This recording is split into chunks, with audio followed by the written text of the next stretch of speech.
Om, apa kabar? Luar biasa. Luar biasa. Hari ini kita akan belajar bersama-sama dalam firman Tuhan.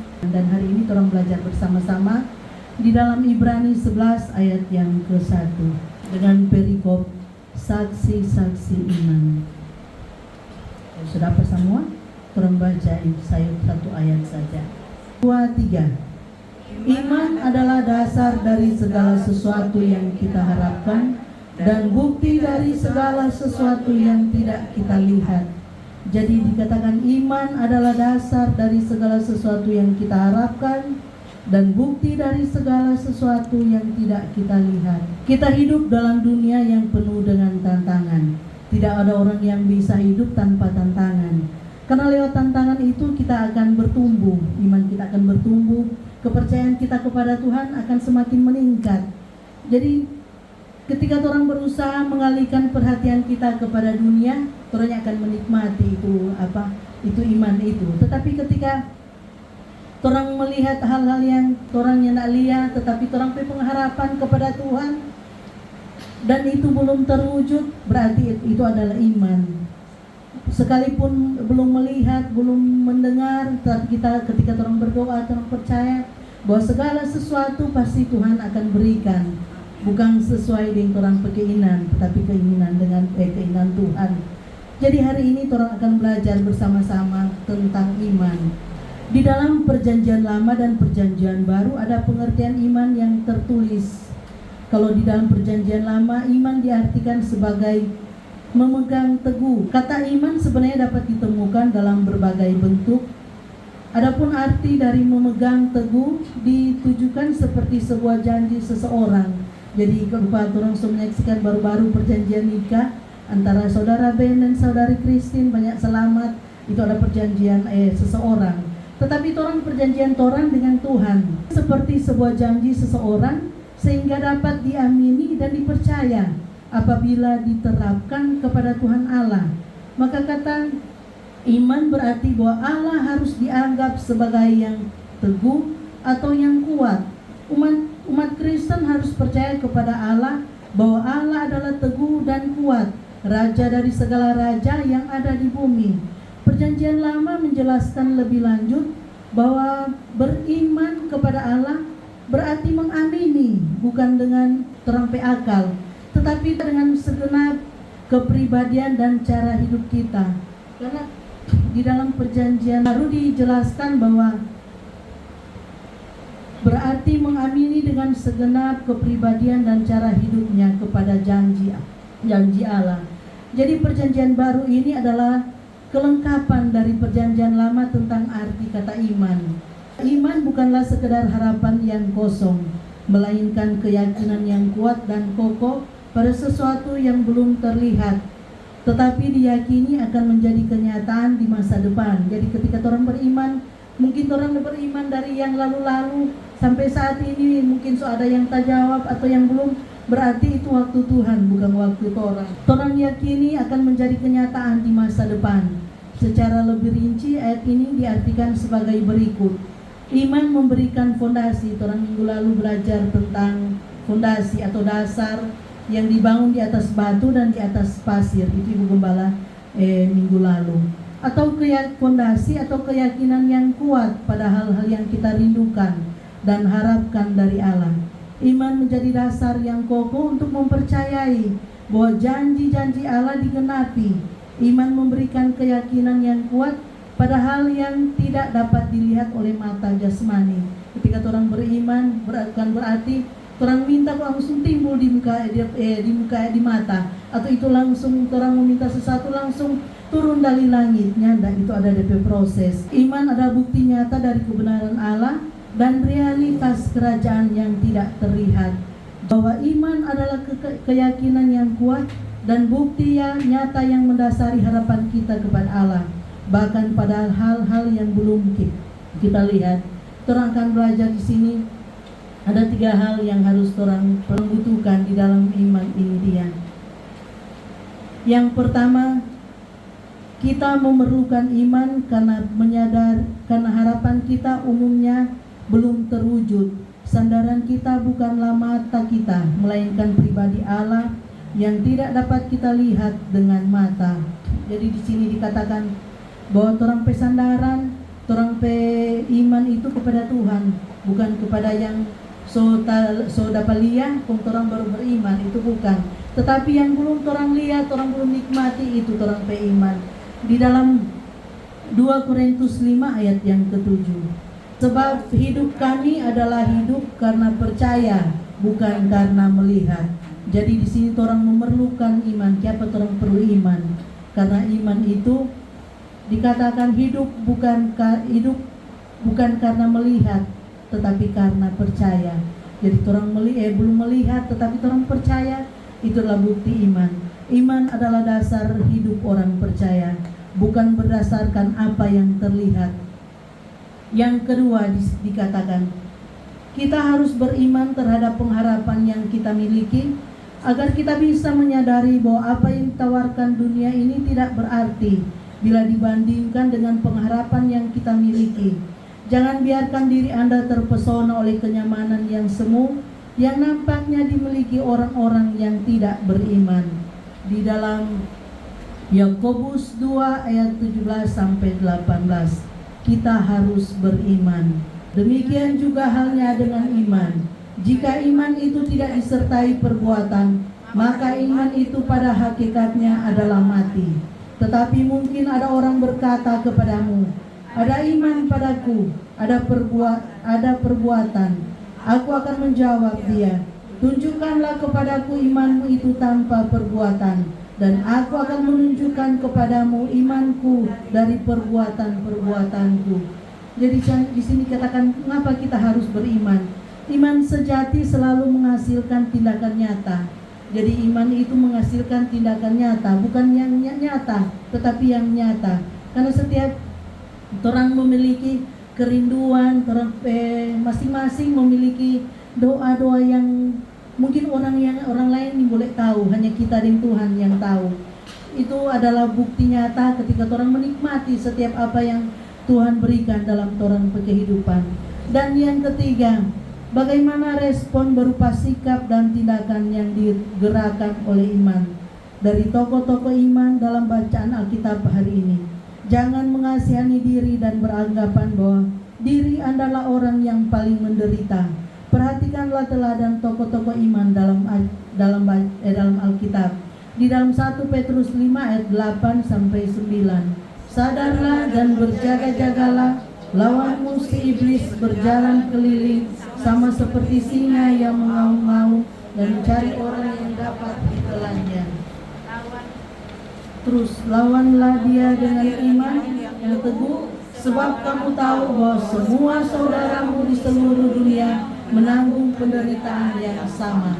Di sini dikatakan kita semua mengalami bahwa semua saudaramu di seluruh dunia menanggung penderitaan yang sama. Jadi bukan cuma orang yang diproses, bukan cuma orang yang mengalami hal-hal yang tidak menyenangkan. Semua orang di sini dikatakan di seluruh dunia mengalami. Bahkan imam-imam yang dari dulu kala sebelum dari zaman perjanjian lama pun mereka mengalami. Tetapi di sini katakan bahwa orang jangan mengasihani diri sendiri. Jangan, karena orang adalah anak-anak Tuhan.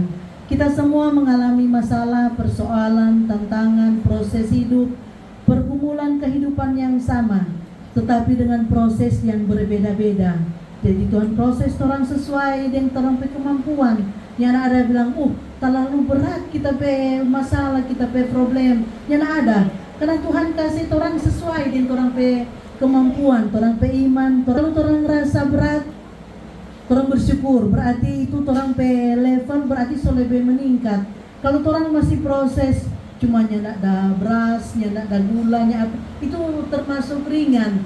Orang di kota Manado masih termasuk kaya, karena masih banyak orang berkubung. Jadi kalau cuma hal-hal makan, orang mungkin masih apa. Tetapi dalam proses yang lain-lain yang itu berarti semua sama di proses. Nggak ada yang bilang terlalu berat, terlalu ringan, nggak ada. Semua proses berbeda, tetapi Tuhan beri kekuatan, kemampuan. Kalau orang merasa hari-hari ini, Tuhan mau beriman bagaimana dalam keadaan dunia, yang so bergejolak, dunia yang menakutkan, selebihnya ada kepastian. Tetapi itulah orang sebagai anak-anak Tuhan, orang diberi perbedaan bahwa orang memiliki Tuhan yang hidup. Dia berjanji dia akan menyertai sekalipun begitu banyak mungkin gelombang, banyak batu-batu, batu kecil, batu besar. Berarti orang kalau besar orang harus melompat, jangan berjalan tersangkut. Kasih kemampuan untuk melewati mungkin 1, 2, 3, 4, 5 sampai seterusnya tahun. Mungkin orangnya rasa itu orang boleh lewati itu masalah, persoalan. Tetapi ketika orang menikmati setiap kebaikan Tuhan, orang boleh lewati itu karena Tuhan, karena pertolongan Tuhan. Biar orang semakin hari semakin mengerti, orang beriman semakin bertumbuh ke arah Tuhan. Orang boleh menikmati setiap kebaikan Tuhan. Orang buka di dalam Roma 10 ayat yang ke-17. Jadi iman timbul dari pendengaran, dan pendengaran oleh firman Kristus. Jadi orang jangan usah malas-malas. Jika orang ingin orang iman bertumbuh, semakin bertumbuh ke arah Tuhan, mari orang baca Alkitab, berdoa, beribadah, supaya setiap apa yang Tuhan kerjakan, Tuhan inginkan terjadi dalam orang kehidupan. Mari orang baca Alkitab, berdoa, beribadah, supaya setiap apa yang Tuhan kerjakan, Tuhan inginkan terjadi dalam orang kehidupan. Dan saya mengucapkan banyak selamat kepada keluarga yang baru, keluarga Cesar Tondolambung. Selamat menikmati berkat Tuhan. Biar Mazmur 133 menjadi bagian Anda. Biar tetap semangat di dalam mengikuti perjalanan hari-hari. Biar semakin bersuka cita. Kita mau bersaksi sebelum menutup. Waktu hari Kamis itu tanggal 17, orang kan sudah cepat karena bilang Om Fer, kalau boleh sebelum Eben mau datang ambil pak kita, Om Fer mau jaga di pintu. Jadi sekitar jam 10 gua dalam keadaan menyimpang cepat-cepat. Syukur waktu itu Titonya kerja, jadi menyimpang cepat-cepat mau masak apa kayak kita adik bertelepon, Kak pilih akan kok papa kenapa dia ada di rumah sakit. Bayangkan seorang perawat masuk rumah sakit tanpa ada yang kerja di awal lui. Dia pesaki selalu cuma itu karena kuat bamo anak-anak apa tuh. Jadi Kak antara akan bubur bagian kita sudah mati Tuhan.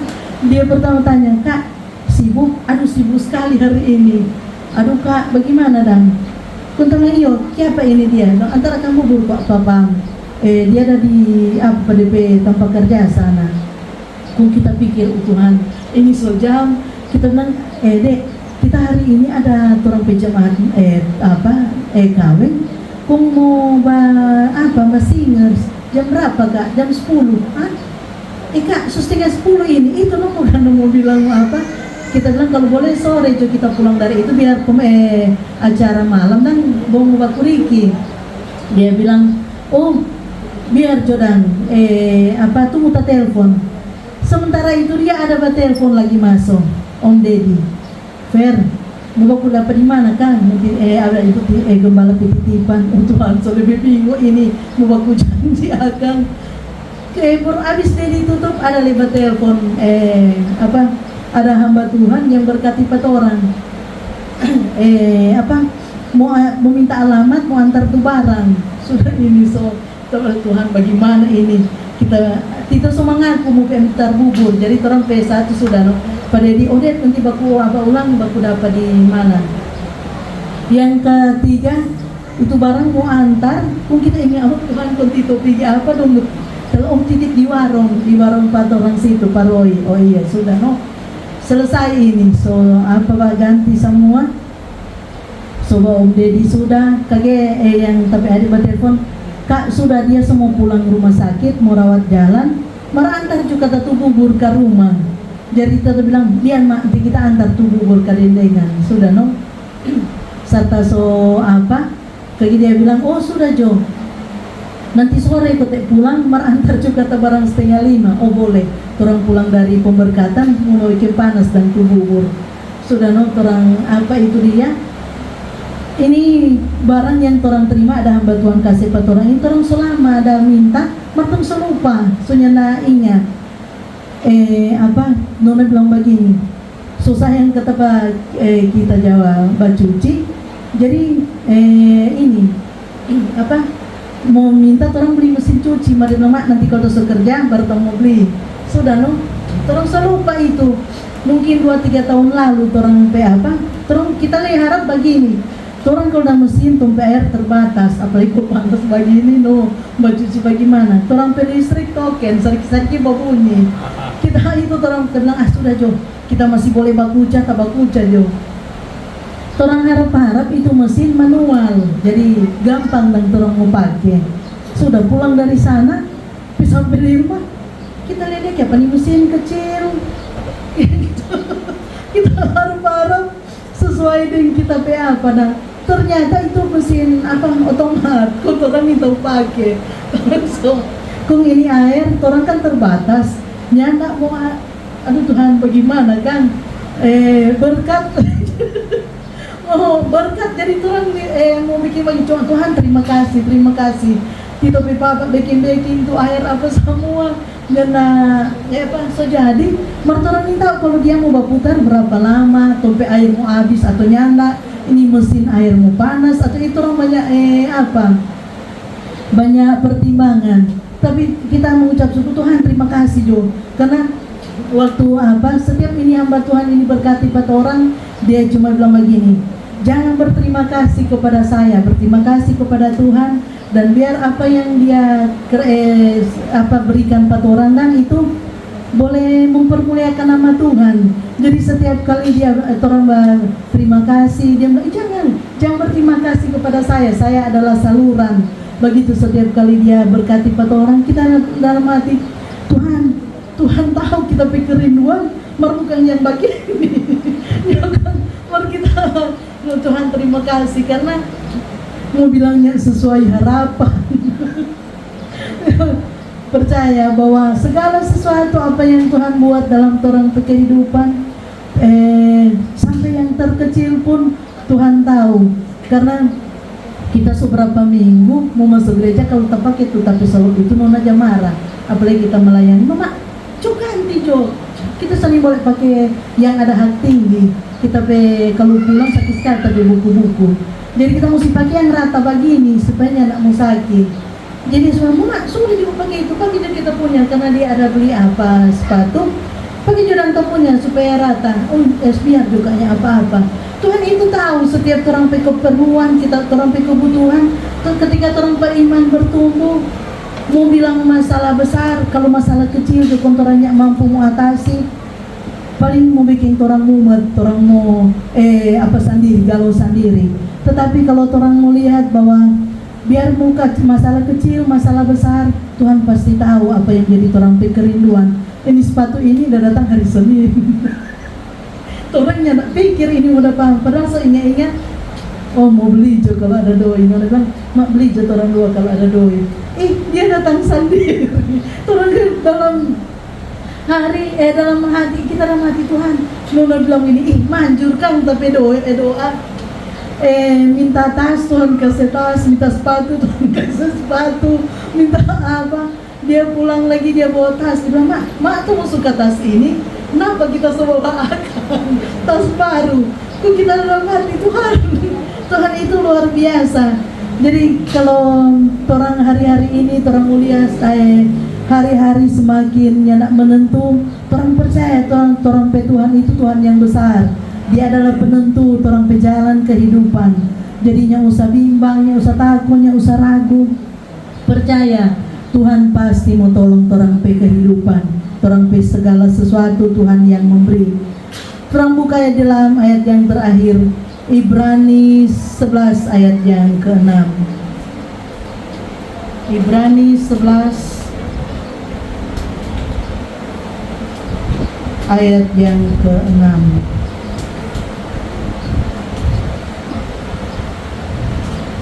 Tolong baca bersama-sama sudah semua 2, 3 Tetapi tanpa iman tidak mungkin orang berkenan kepada Allah Sebab barang siapa berpaling kepada Allah, ia harus percaya bahwa Allah ada dan bahwa Allah memberi upah kepada orang yang sungguh-sungguh mencari Dia.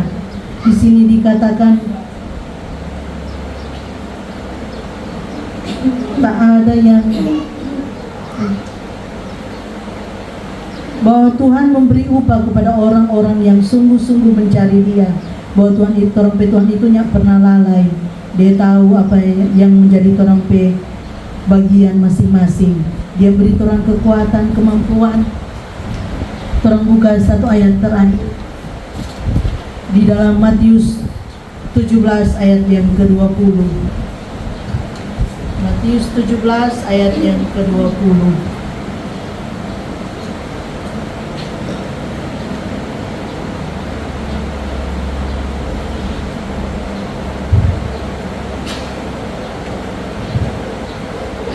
Tolong baca sama-sama. 2, 3. Ia berkata kepada mereka, karena kamu kurang percaya, sebab aku berkata kepadamu, sesungguhnya sekiranya kamu mempunyai iman sebesar biji sesawi saja, kamu dapat berkata kepada gunung ini, pindah dari tempat ini ke sana, maka gunung itu akan pindah dan tak akan ada yang mustahil bagimu. Jadi ketika orang beriman, orang percaya, biar orang persoalan masalah sama dengan gunung, di sini Tuhan bilang, kita bilang bahwa orang boleh singkirkan tuh gunung itu. Bukan gunung lokon, bukan gunung masalah, gunung persoalan, bukan gunung yang gunung, tetapi ini adalah masalah, persoalan, tantangan.